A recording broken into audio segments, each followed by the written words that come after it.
What's going on, everybody? Happy Friday. Welcome into another edition of Final Whistle. As always, I'm your host, Blaine Spencer. I have two guests, not just one, two guests with me this week. I have the Hall of the Sports podcast. I have Richard Behan and Matt Mlodzinski here with me today. Gentlemen, how are we doing? Thanks for coming on, taking the time.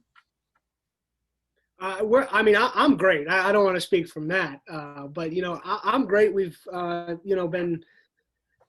been doing some stuff. I know, of course, Matt is up at Syracuse. I've been just kind of hanging out here in Staten Island, New York. But of course, now that we're getting back into college basketball, the NBA doesn't have an off season. College football, of course, NFL football. How could you not love life right now? At least in the sports world, I'll say. Yeah, no, I mean, it's going well. I would say I have maybe a little bit tougher skin than Rich, being in the colder part of New York than him. So I'll throw that out there. But no, obviously doing great. We got college basketball back. That's my favorite sport. So I've just been having a blast over the past week and a half. I couldn't agree more. It's been fantastic to have sports back, and just like we're in that peak time of the season where there's sports all over, and with the NBA, NHL hopefully both going to ramp up soon. So it's going to be loads of fun. So let's talk about what we're going to have on slate today. First off, these two are big college basketball guys. That's what they're known for. So we're going to start off with some college basketball. So we're going to recap some big games that took place this week. UNC Texas, Baylor Illinois, Gonzaga West Virginia. We're also going to preview the 1 versus 2 matchup that is Gonzaga-Baylor. We're also big Seton Hall guys, Seton Hall alums, so we'll give you a little bit of a niche what we're going to expect tonight as they play the Oregon Ducks out there in Nebraska. So, without further ado, let's recap what's happened. UNC versus Texas. Matt Coleman hit a buzzer beater with 0.1 seconds left on the clock, had 22 points that helped them win the Maui Invitational, 69-67. Texas is known for their defense this year, holding teams under 40% from the field. And this is an interesting component of how North Carolina has really struggled shooting-wise, especially coming from the guard position. Rich and Matt, let's start with you. What did you see from that game? It's interesting to me because, you look at UNC last year, obviously it was a down year. And then Cole Anthony leaves for the draft. Obviously he didn't play long last year because of his injury. But the thing is for me is that I will always trust a Roy Williams coach team. The problem is that do they have enough to offset, everything else that is going on? Of course, COVID concerns like that. I mentioned losing Cole Anthony. That's huge. So the question for UNC is going to be, how are they going to offset that? And, on the Texas side, besides Shaka Smart with hair, by the way, which is really weird. I don't know if I like that. Very weird. But, for them, I like Blaine, like you said, Blaine. Defensively, I think they're a really, really solid team, and they're going to keep trending in that direction, I think, as the season goes. I don't think this is a flash-in-the-pan type scenario here. So for Texas, I would actually expect Texas to keep rising in the rankings. I don't necessarily think UNC is going to fall that far, but there's more question marks for me with UNC than with Texas right now at this point. Matt, what do you got? Yeah, when I look at that game, I see a Texas team that I think is a very underrated team. I think this team has the talent to go to the Final Four, if you want to be truthfully honest. I see a team that has 3 upperclassmen guards. That's really how you get places in the NCAA tournament. We talked about Matt Coleman, Courtney Ramey and Andrew Jones, 2 other guards that are really, really good.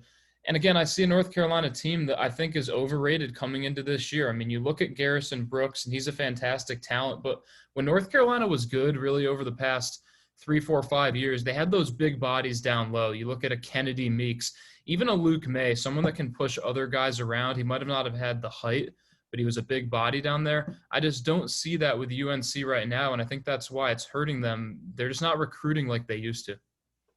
Yeah, and I think what, especially losing a Kobe White too in the draft as well a couple of years back. Also with that, especially with guard play with UNC, they always have that floor general that you always trust, who's able to get it into those big guys like Brooks, like a Kennedy Meeks or a Luke May. But I just wanted to rally off some stats here that I thought was absolutely intriguing. For the first start of the series, this is the North Carolina guards. Love, 27% from the field. Black, 31% from the field. Platek, 37% from the field. Walton, 25% for the field. R.J. Davis is their best shooter at the moment at 40%, but he also went 3 of 11 in that championship game against Texas.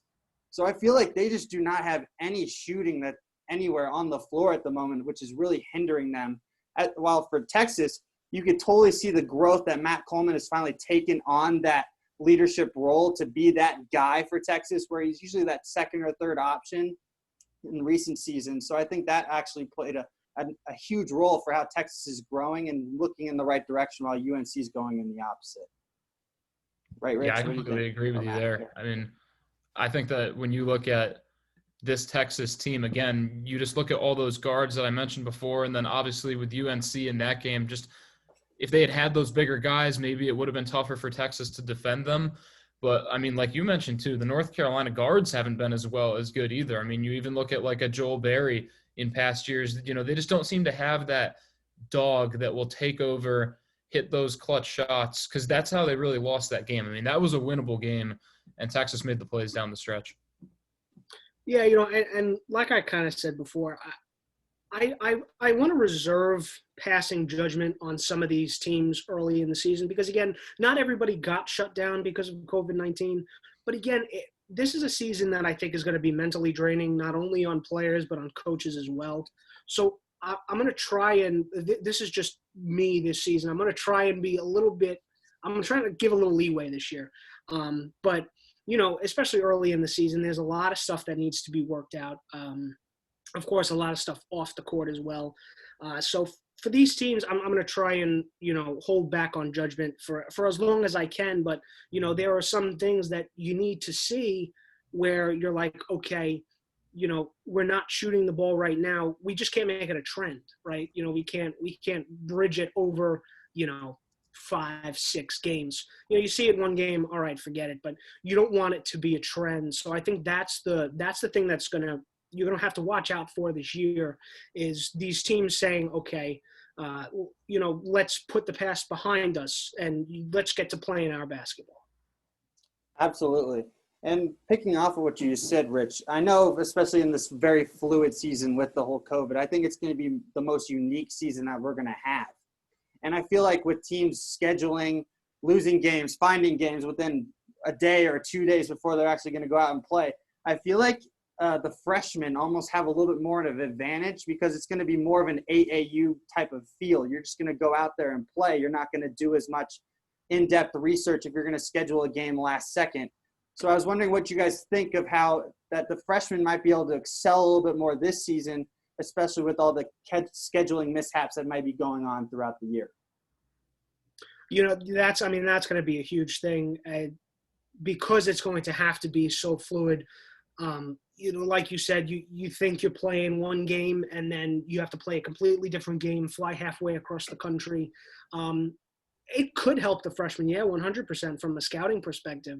But think of the programs that have, you know, those impact freshmen that can make a difference right off the bat. It certainly helps them. But for a team that, you know, maybe doesn't get those big name freshmen and, you know, relies on maybe a little bit of its upper class, but maybe a little mix of both, you know, it might be tougher for those guys to say, you know what, you've been playing college basketball one way for 2-3 years, you know, you play one game, take a couple days off, get in the gym, practice, do your scouting reports, and then you hit the ground running and play the game. This year, you know, you could have a game on Friday, go through Saturday thinking you're playing one opponent on Monday, and then somebody else completely slides in. And that it might mess with you psychologically. It's going to be tough this year, like you said, Blaine, a very tough season, but, you know, if these kids, you know, want to obviously go on and be professionals and, you know, make their name in the NBA, you gotta adapt. And I think that's what this college basketball scene is going to be about. And really, you know, the team standing at the end, how well did you adapt? Maybe not necessarily how well did you play basketball, because obviously if you're up at the top, we know you play basketball well. Just at the end of the day, how did you adapt to the changes around you that rose you to the top? Yeah, and not only that, Rich, but I think that the freshmen this year maybe have a little bit of a pressure taken off their backs. I think that, you know, a lot of times you go into years, you have these freshmen that come in, they're really high recruits, but they're behind players that are juniors or seniors. They maybe have to wait until half the season to get into the flow of the roster and the depth chart and everything. But sometimes that hurts those freshmen because, they want to play right away. They think, oh, I'm this top 50 recruit, I should be playing right away. And it can hurt their confidence a little bit.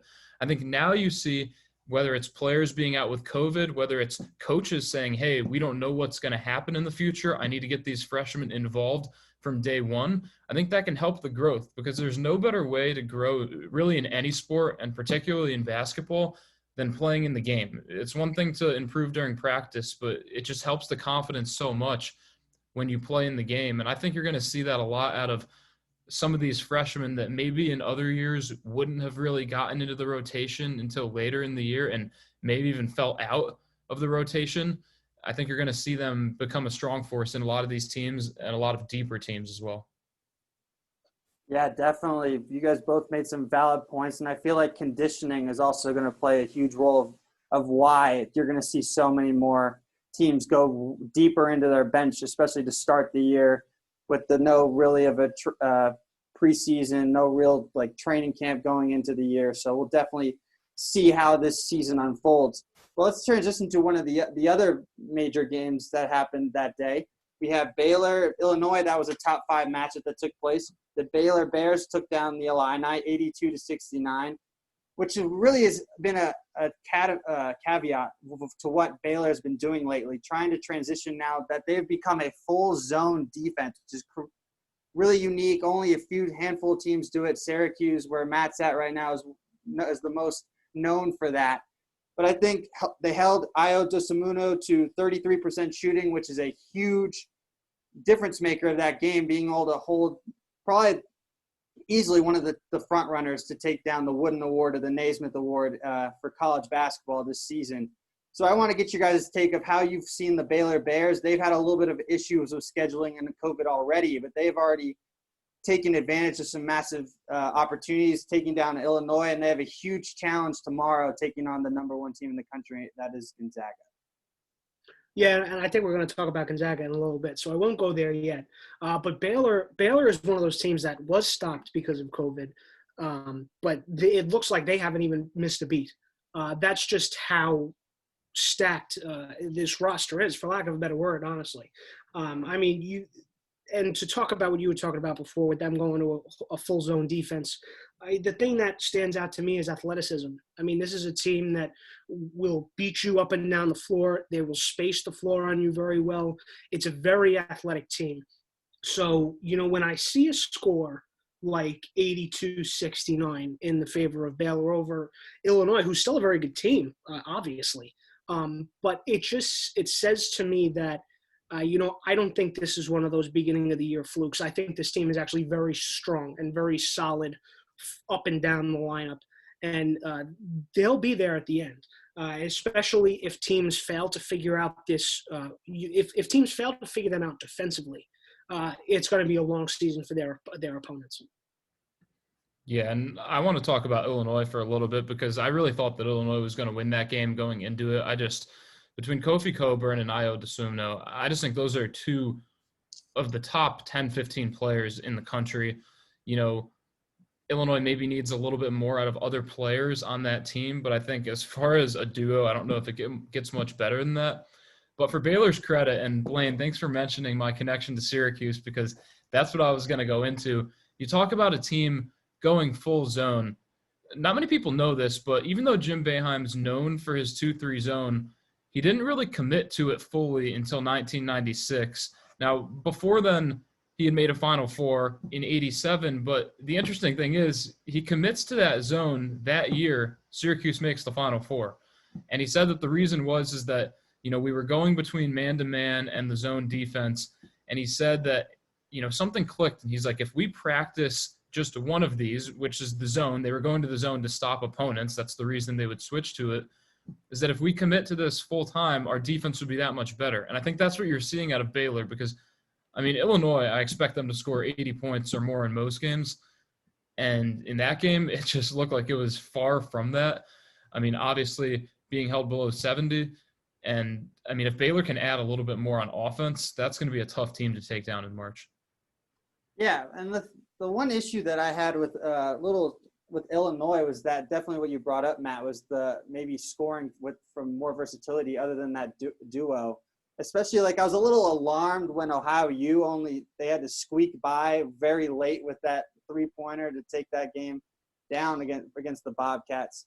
And Ohio U does have a stud and a scorer that kept them in that game, but still, I was very alarmed by Illinois, which is why I thought Baylor was going to be able to lock them down. And the one thing that I love about Baylor's defense is especially when they go into that 1-3-1, the athleticism is crucial, but they go with size up top.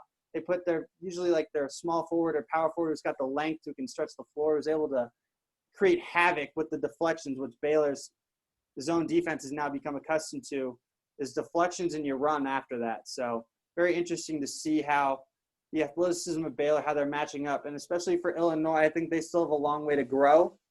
I definitely see them as an Elite Eight, Final Four contender with the duo themselves. They can easily take them there, but we have to still see. They need to find a third option. I think that just needs to give them enough to take the weight off of the dynamic duo that is for the Illini. Well, let's transition to the last game that we're going to have a little recap here was the Gonzaga versus West Virginia. Gonzaga squeaked by with an 87-82 victory. Gonzaga currently the number 1 team in the country. And for me personally, they've looked like the most impressive team in the country, already taking down 2 top 12 opponents in West Virginia as well as Kansas. I think that Kansas victory was probably the most dominant win I've seen so far this season that happened last week.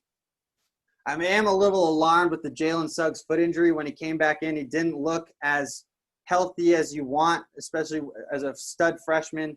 But they have a 3-headed monster in Timmy Suggs, and I can't really say his last name, Mlodzinski.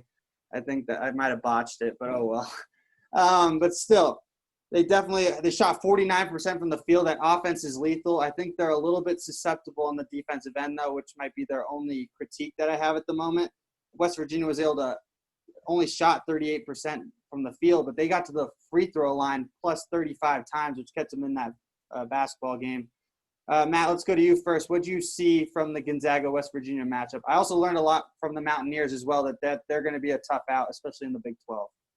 Yeah, I mean, I'll start with that, I guess. Sometimes I'm hesitant on West Virginia just because I feel like they're an overhyped team because of their defense a lot of years. But the fact that they were able to compete with Gonzaga even before that Jalen Suggs went down was impressive. But, I mean, I think Gonzaga is by far the title favorite at this point. I mean, you mentioned between Time, Ayaje, Suggs, and Kispert, and Andrew Nembhard, too. I mean, they've got like 5 guys there that would start on any program in the country. And I just think you look at a Gonzaga team that can score the ball, they can shoot the ball, they have senior leadership, they have transfers that have experience from Power 5 conferences, so they're not going to be afraid of any moment. And all that combined, Gonzaga by far, the fact that they were able to rebound after Suggs went down too, because West Virginia went on that little run, and then Gonzaga kind of got back as a team, and then Suggs comes back, and just all of that combined, and I think Gonzaga is by far my favorite. You know, Matt and I were actually talking about this before, and, you know, I watched that game the other night, and I said, okay, this is actually the first time in a couple years that I actually look at a Gonzaga team, and I'm like, okay, this team actually might do it. Just because I'm never sold on a Gonzaga team because they play in the West Coast Conference, and I know that might be a dumb idea to have, but my thing is when you face elite competition over the course of your entire year, it helps you when you get to March. When you're Gonzaga and you're playing in the West Coast Conference, you're maybe playing outside of your out-of-conference schedule. In conference, you're maybe playing 2 to 4 hard games a year. I'll say hard in quotation marks, because even then, I really don't think they're that hard. But this year, this year it doesn't really depend on who they're playing. Like you said, Matt, 1 through 5, they're probably the most solid team in the nation, and I firmly believe that. You look at what everybody did the other day: Nembhard, Suggs, Ayayi, Kispert, Timmy. Everybody's in there, and everybody's getting points. So it's not like they're a one-headed machine where it's like, okay, dump the ball down inside to Timmy, and he'll get 25 points a game, and Nembhard's going to get maybe 10 to 12. Well, that's not the case because Nembhard still had 19 points. So for me, you look at this Gonzaga team, and it's like, okay, this is a team I can actually buy into now. As for the Suggs injury, it's, you just hope he's the same player. He came back into the game, didn't look the same, but, at least he was out there to – I don't know if he was really out there to make a difference after the injury, but he was out there to maybe kind of be a decoy a little bit. So, even if he's not 100%, Mark Few might still throw him out there however many minutes a game just to say, okay, you'll focus a little bit on Suggs. Maybe it'll take the pressure off of a Timmy or a Nemhard. So it's going to be interesting to see now how Gonzaga goes forward. This is a team that I really like going down into March. Oh, absolutely. And they definitely have – I think the only issue that I've seen so far with the Zags is that they only have an 8-man rotation going. So I think – at the moment, that's probably not that big of a deal, and especially when they get into WCC play, they'll definitely stretch that bench out. So, but still, I think that's the only critique I have for them right now at the moment is that they're only playing 8 guys, and that might take a toll on them. But as soon as you get to WCC play, they'll be blowing out teams, and they'll be playing 11 or 12 deep, I think. But let's transition to tomorrow's matchup. That is Zags versus Baylor, 1 versus 2. I think it's going to be extraordinarily to watch a very offense versus defense versus mindset with the Baylor D and versus the Gonzaga's O. And I don't think Gonzaga will go past the 8-man rotation again tomorrow. And Baylor has a lot more depth. What do you guys see, and what do you guys want to see from both teams tomorrow? Just for Gonzaga, I want to see, kind of like how I talked about before, I want to see how they adapt to facing this kind of defense. Again, very solid 1 through 5. So it might help them space the floor a little bit on offense. I think that'll go a long way. I do eventually think that Gonzaga does win the game. I don't know by how much, or I don't even know what the spread is at this point. I didn't even look that up. But at this point, I would say Gonzaga is a deeper team 1 through 5, obviously, than most of the teams in the country, if not all. The bench is a little – that bench might come into play if, Suggs can't go all those minutes. You might have to start rotating in and out. But, at the end of the day, I just think Gonzaga is a much better team 1 through 5. So I'll say that, if Gonzaga is conditioned properly, of course, that they should be able to take off Baylor. Yeah, for Baylor, I really want to see how they do against a good team that's also smart, because not that Illinois or Kansas aren't smart, but they obviously are, a lot of freshmen, sophomores, junior players, especially those main 2 guys on Illinois, and Kansas just churns guys in and out like it's nothing. But, Gonzaga is a team that has a lot of guys that have been in college basketball for a while. They're smart. They're not going to be fooled by some of those 1-3-1 principles like a lot of the guys on Illinois or Kansas might have. So I just want to see how, they do that. And I want to see how Gonzaga is able to, just apply that offensive pressure throughout the whole game. Because here's an Illinois team a Baylor team that, will still be able to play really good defense. Like, let's not be fooled. This Gonzaga team won't turn the ball over as much, but it's a Baylor team that's still going to, create tough shots and all that, kind of like a Virginia will do. So I just want to make sure that Gonzaga, while they might not be fooled, is still going to be able to put up some points, because that would be a little bit alarming, as this is kind of really a big test to see how good Gonzaga really is. And like you mentioned, Rich, they don't have many of those other tests as the season goes on. So, you want to make sure that they don't just fall in. If they go under 75 points, it'd be like, okay, well, when they play a good defense, this could happen.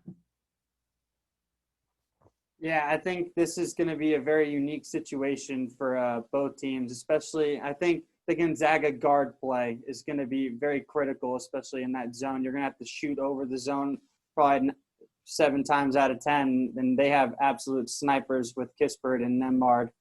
So I think we're going to learn a lot more about Gonzaga, I think, especially than we are going to learn about Baylor. I think Baylor already has their identity, and they understand how they want to play.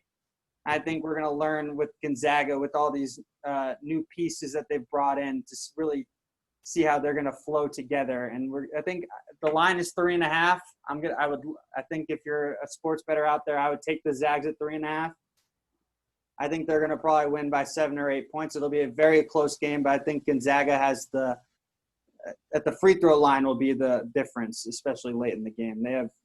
They have one of the best free throw shooting teams in the country. So I think that's what I have there. I know, Rich, you picked Gonzaga. Matt, what do you think? I'm going Gonzaga as well. All right, so we got Gonzaga across the board. So that means Baylor's going to win. But yeah, right. I was going to say we should have hedged our bets here. Now we'll be on. Everybody's going to say, oh, well. Yeah, absolutely. All right, so we're going to take a little bit of a 180 here and transition to some NFL headlines. Then we're going to jump back to some college basketball.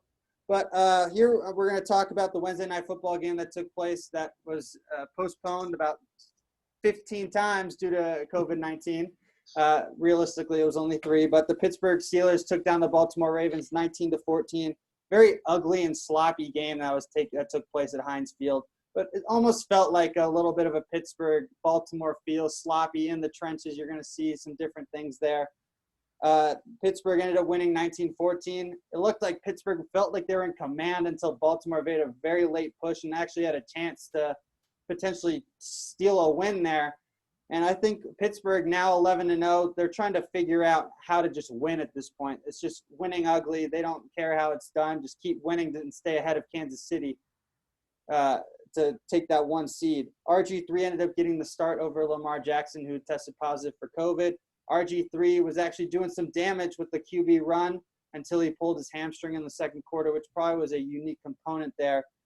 And then I think a real big component was Pittsburgh dropping passes all over the field. Deontay Johnson, Eric Ebron, Chase Claypool. Like, I felt this game should have been a blowout, in my opinion. So, Matt, let's start with you. What'd you see, and what do you think of the Pittsburgh and Baltimore teams at the moment? Right now, I'm scared for Pittsburgh. I really wasn't high on them going into that game. I mean, look, they're 11-0. I can't go, too hard on them. They're a top 3, top 4 team in football, but just, I mean, on paper, they should win that game by a couple touchdowns. You've got most of the starting lineup out on both sides of the ball, and you've got RG3 in there just throwing to Dez Bryant, and you just don't like that.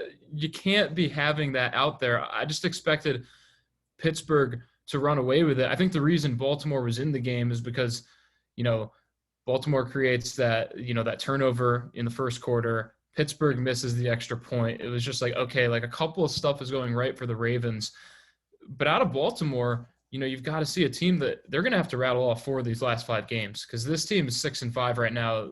It's not going to get any easier for them.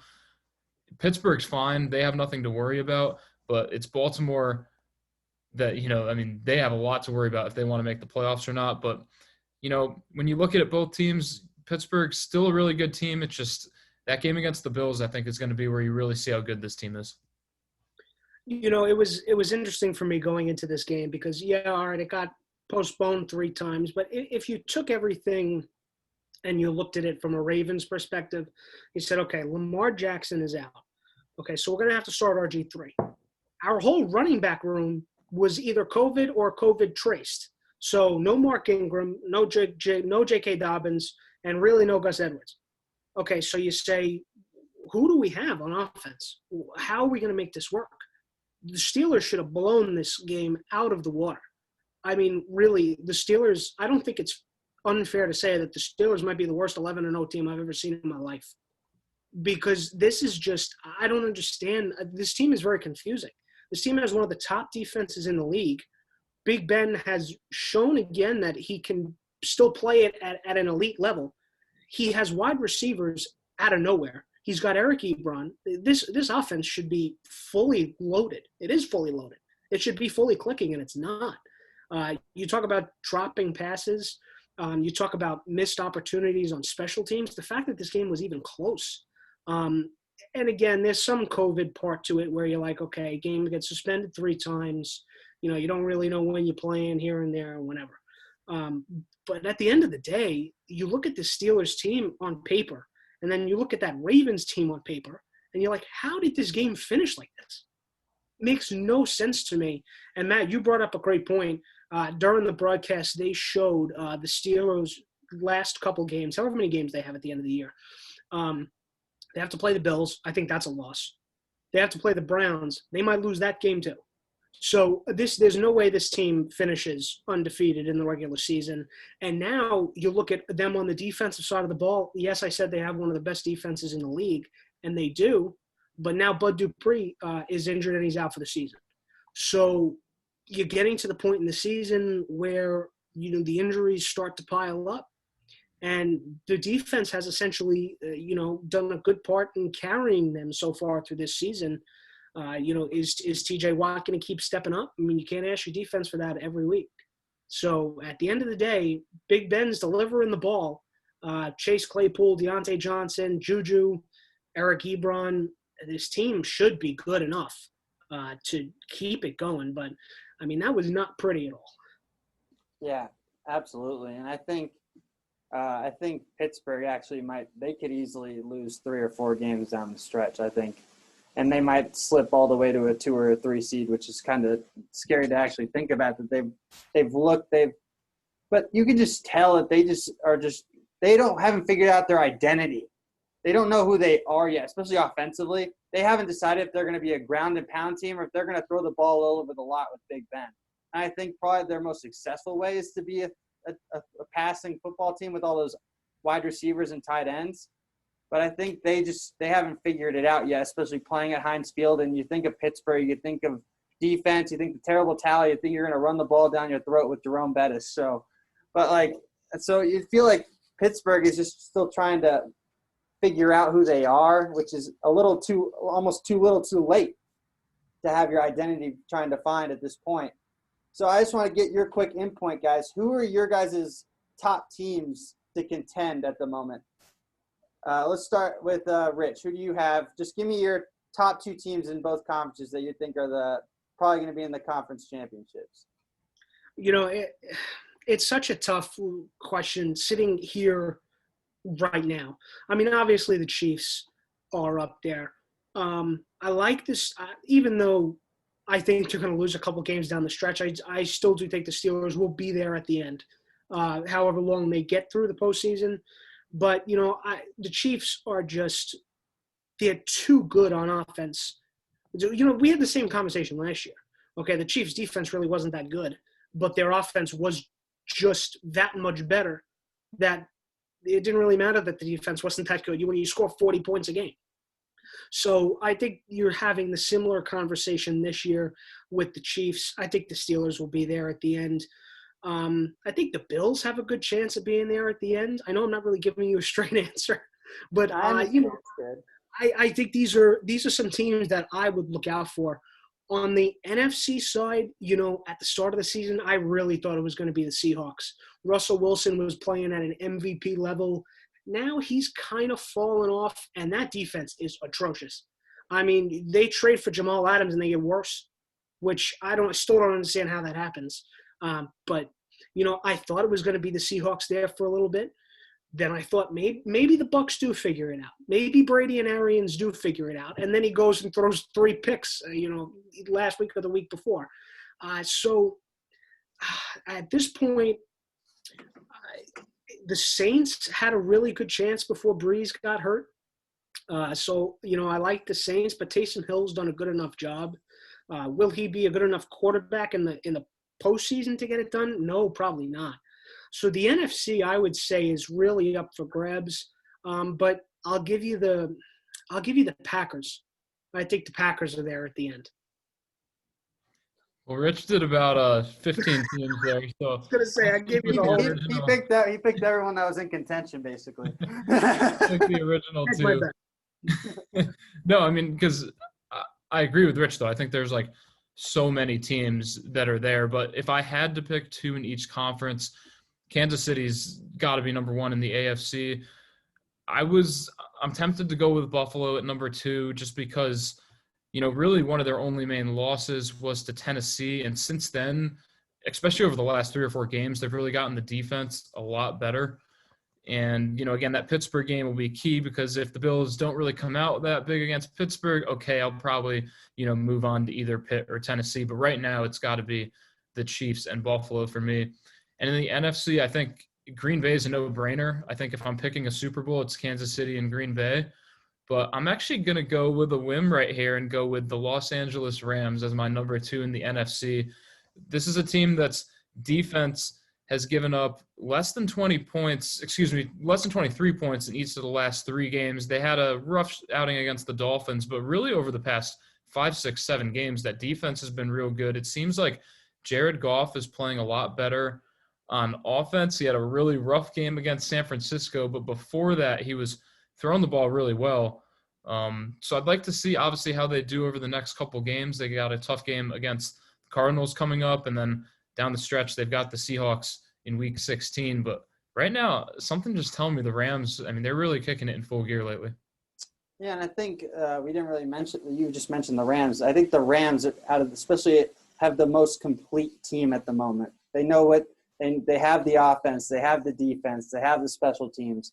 And I think right now at the moment, if you're looking at completeness, especially in the NFC, the Rams definitely have to be there.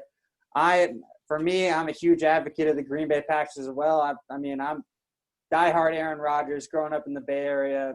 I mean, he is the best thrower of the football that I've seen. But now there's Patrick Mahomes, but still the person I've seen up close. So I think definitely the Packers are there. I actually I was on another podcast this past weekend, and I threw out the Indianapolis Colts and then ended up getting blown out by Tennessee. So that made me look foolish, but I still think the Colts have an opportunity because especially I think the vulnerability was shown that they had 3 people out due to COVID. DeForest Buckner was one of them, and Derrick Henry just went off on that defensive front. So I think the Colts still have an opportunity. For them, it's just trying to figure out how to contain Phillip Rivers.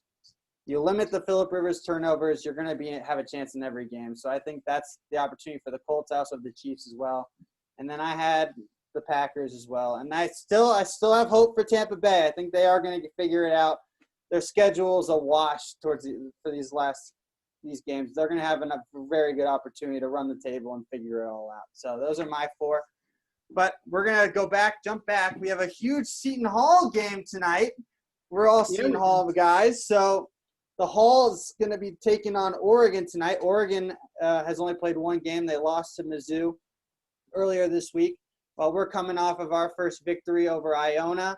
So from what I've seen from the Hall earlier this season is that it's definitely going to be a scoring by committee without Miles Powell. And you're going to see different guys each night with Roden, Mamu, potentially even Molson, who's a scorer, that Canisius transfer. So I think it's going to be a real unique scene tonight to see how we're going to be able to fare against a formidable opponent. As we came off of the loss to URI, we didn't look that convincing.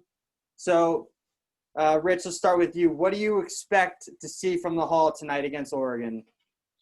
This is one of those situations where you write a whole bunch of things on a pad, rip up the paper, throw them in a bag, and pick one out. And, that can be the Seton Hall team we get tonight. This is exactly what I thought this team was going to be this year. And that is, who your primary scorer is in Mamu. Outside of that, what are you going to get? And I think so far that's held true. In the Iona game, Jared Roden looks like the next superstar. And then against URI, okay, yeah, he has 10 points, which is good for second on the team in points, by the way, which is a whole other conversation. But you need more. You need more. This was a team that, listen, you lost Miles Powell, so where are you getting your 3-point shot from? You lose Quincy McKnight. He's your floor general, so where are you getting that from? And you lose Rowe, who is a dominant force in the paint, and your primary shot blocker. So now you say, okay, we thought Bryce Aiken was going to fill that. Now he gets hurt, which, again, you probably could have expected, and you hate to say things like that, but it's been the story of Bryce Aiken's career. It's hard for him to stay on the court. When he is on the court, he's a difference maker, but he's got to get there first. So, you lose your floor general. Okay, that's one. Number 2, your 3-point shooting. I still don't have the answer from where it's coming from. Okay, if Sandro wants to knock down 4 threes a game, that's beautiful. But your guards somebody's got to get a 3-point shot going. And with an interior presence, you think, okay, Ike can stand in and help that. His hands are not good. He has a hard time catching the ball. He's got a hard time moving his feet in the post. There are a lot of challenges so far early in the season for this Seton Hall team. And like I said before, I don't want to overreact. I want to let the season breathe a little bit. I want to give them a chance to figure it out. But again, there are things that you don't want to take with you from game to game. And we're already starting to see that trend happen.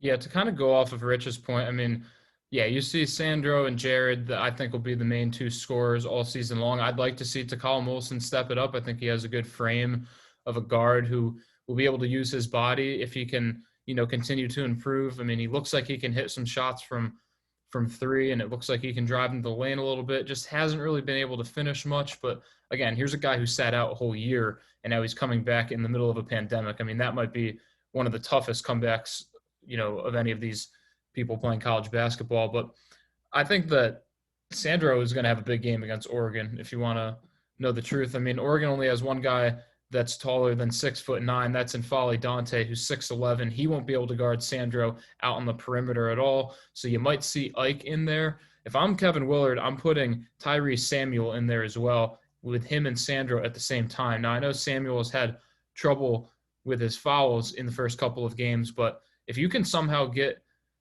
this Oregon team to put Ndante on Sandro, I mean, it'll be big things, because Eugene Omorui, that's a tough name to pronounce as well.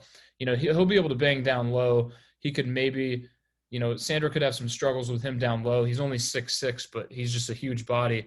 But if you get that Sandro and N'Faly Dante matchup, I mean, I could see Mamu going off for 30 or 35 tonight. That's a bold statement. That's a very bold statement. I like it. And I think we're going to see a much different Oregon team though tonight too. After that loss to Missouri on Wednesday, they just didn't look like the Oregon team of the past. I think the loss of Peyton Pritchard played a huge role, more than people really have taken account. Losing their floor general, your crunch time scorer. But I think Oregon's going to come out with a little bit of a vengeance, to say the least. I'm very reluctant about how we're going to actually end up playing. I just don't know what we're going to get out of Sandro. I don't know what we're going to get. I think that's a huge issue. Miles Cale, I got an APB out for him. I really do. Where is he? Is he even on the court? I really don't know. Miles Cale, 5 on 4. He's so frustrating, because Matt and I were talking about this the other day. He is just, he hits that big shot against Kentucky sophomore year, and you're like, okay, now this is the Miles Cale like we thought we were going to get. And then, he leaves his sophomore year, and if you go back and watch game tape from last year and compare his shots, he doesn't shoot the same. He doesn't shoot the same ball. I don't know what happened to him. I don't know if, psychologically something happened to him where he felt the need to change his shot, or it's just happening and he can't fix it. But this was a Pirates team that really needed him to step up. And, for some reason he hasn't been able to do that. One last point on Oregon, by the way. LJ Figueroa, Seton Hall fans should know who he is. Transfer from St. John's. He gets his waiver. He's good. He's eligible to play tonight. I don't know how many minutes he'll accrue. But he's eligible and ready to go for Oregon. That's a huge get for them. He's a straight out scorer too. He knows how to put the ball in the basket against the Pirates. And then I think we're going to learn more about the Hall also on Sunday too. Going to University Park to play Penn State as well. I think this is going to be a very good standard setter of what we're going to see from the Pirates for the rest of the year. But now we're going to transition to our little bit of our final segment of the day here for my sports betting guys. You love what time it is. It's called Lock It In. So we're going to throw you our 3 college football locks and our 3 NFL locks for this weekend. We're going to do it a little bit of a rapid fire here. So I'll start, then it'll go to Rich, and then it'll go down to Matt. and then we'll just do a big circle here of our 3 picks, all right?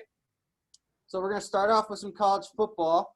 For my first pick, I've got Oklahoma State -2.5 on the road at TCU. Why? Oklahoma State still has a very slim chance of being able to sneak into the Big 12 championship. They need a lot of help, but there's still an opportunity for them. And with Chuba Hubbard, Spencer Sanders, and Ty Wallace, they're going to score points, and I just don't know what you're going to get from the Horned Frogs and TCU. Max Duggan, he's very inconsistent with throwing the ball down the field. I know he's a very quality runner, especially in that read option play, but I just don't know what you're going to get. So I love Oklahoma State at -2.5. All right, Rich, what do you got for your first one? I'm going to give you Alabama -30 against LSU right off the bat. Okay, now this is a weird one because this is the largest margin of any team coming off a national championship win. So LSU, as much as it pains me to say this because I love Ed Orgeron and I love that program, they haven't figured it out. They still don't really know who their quarterback is. You know, you lose basically your whole offense to the NFL draft, and then Jamar Chase opts out. This team has not got it clicking at all this year. Mac Jones has thrown for like 400 yards in every game he's played this year, and I don't even think he's that good. So Alabama -30 at LSU, I think that's a lock. I'm going to throw one right back at you, Blaine. I've got TCU +2. Oh, okay. I like it. I like the controversy. And my reason, Chuba Hubbard's obviously a terrific running back, but TCU's run defense, one of the best in the Big 12. They've shot a lot of RBs under 100 yards on the season. And, their last 2 games have been a little bit iffy. So that's why, I'm a little bit iffy. This is my most iffy one, but I'm calling upset. I needed to call one upset, and I'm liking TCU in this one. The game's at TCU as well. Yep. All right. So my next one, I've got my upset is actually next. I've got Boston College +4.5 versus Virginia. I really just feel like Vegas does not like Boston College, even though they've taken Notre Dame and Clemson in very competitive games. And I just don't know what you're going to get from UVA for week to week. I mean, one week that they look great on offense, the next week they can't even score a touchdown and you're scoring 6 points. I mean, UVA's 4-4, and a Boston College team under Jeff Hafley that plays hard. 6-4, they've got something to prove. I think he's really building a great culture there at Boston College, and I think they're going to be a real threat next year for being a potential outside dark horse to make a run at the ACC title game. So Boston College +4.5. I would actually take them to win outright for a better odds there. That's my upset right there. I also have an upset here on my second pick, and I'm just going to preface it by saying Penn State should not get 11.5 points versus anybody. Okay? This is ridiculous. I looked at this game, and I saw this, and I was like, what is going on here? First of all, James Franklin's probably out at the end of the year. Okay? This is a Penn State program that has completely turned on its head, and James Franklin hasn't been able to do anything to stop it. Okay, so the fact that they're getting 11.5 points at Rutgers is ridiculous to me. Greg Schiano has Rutgers playing hard, and they're definitely going to keep it within those 11.5 points. I don't know if Rutgers wins, but they're definitely going to keep it within that. I like Rutgers. I like Greg Schiano. Give him a few more years to build the program to where they'll actually start winning consistently. But this is a game where I really like Rutgers +11.5. Well, I don't have an upset, but I do have a team that got upset last week. That's Oregon. I have them -9 against Cal. Obviously Oregon loses the game to Oregon State, but come on, this is still a Ducks team that can really score the ball. Now, Cal's looked better than in most years over their first 3 games, but they've still been 3 losses, and the one against UCLA, probably one of their better competitions, lost by 24. Now, again, they kept it close with Oregon State and Stanford, but I just think that Oregon bounces back, and they're going to have to win by a couple scores. All right, now for my last college football pick, I'm going to keep it brief. I've got Florida -16.5 versus Tennessee, and it's just because Kyle Trask and Kyle Pitts. That's it. Florida's going to blow them out. Tennessee can't score. There you go. Very quick. I mean, sometimes it is that simple, folks. It is. My last one I'm a little worried about just because they've only played 1 game this year, and it's Arizona State -3.5 versus UCLA. I'm nervous just because Herm Edwards and everybody tested positive for COVID. So it's not like, they were out for a month. They were out for about a month and a half. They've only played one game, and it was the opening week of the college football season, and then they had to shut everything down. But they're right now -3.5 versus UCLA. They have not lost a home opener in like 21, 22 years. I think it stays, and they get another one there. So I'll take Arizona State -3.5. I've got Clemson -22 against Virginia Tech. Look, Notre Dame is most likely in the college football playoff. That means that Clemson needs to impress the committee any way they can. This is a great opportunity to do so. They all know that. And Trevor Lawrence and Clemson, they're going to go off for 40, 50 points most likely in this game. I can't see it being that close. All right, I like it. I like everyone's picks. Me and Matt have a little bit of a texting rivalry that's gonna be going on tomorrow about Oklahoma State TCU. But all right, let's transition to the NFL. We're gonna do some rapid fire here. News just broke. Daniel Jones is doubtful, so Seattle is -9.5 at the moment. Jump on the line now. I'm sorry. I know Rich is a big Giants guy, but still, I'm telling you right now, hop on the Seahawks -9.5, especially with Daniel Jones unlikely to play.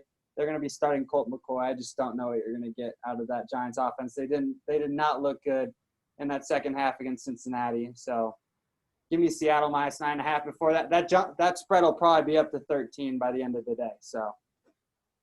Yeah, that's going to be a painful one on Sunday. But you know what? For us Giants fans, we'll figure it out. My number one game here is going to be the Colts -3 at the Texans. Yes, Blaine, like you said before, Colts got absolutely blown out last week. I don't think they're going to let that happen again.